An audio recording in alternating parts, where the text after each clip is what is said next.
The Villars. This is definitely not the year of the high and mighty Villar family.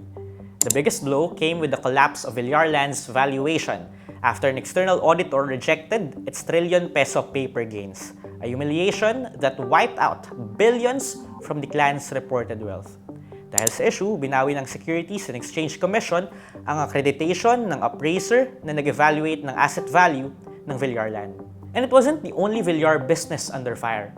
The 2025 campaign season was heavily shaped by controversies surrounding Prime Water, yung kumpanya ng pamilya na pinotakte ng reklamo dahil sa sobrang palpak at nakakakonsuming serbisyo. While Camille Villar clinched a Senate seat, her mother Cynthia suffered a stinging defeat right in their Las Piñas bailiwick. Prime Water also ended up being the subject of a government investigation. At the end of the year, the Villars exited the water concession business. Si Senator Mark Villar na tahimik lang, pinapaimbestigahan na rin, particularly over his alleged involvement in a flood control kickback scheme during his stint as Public Works Secretary of Rodrigo Duterte. The Villars remain powerful and far from irrelevant.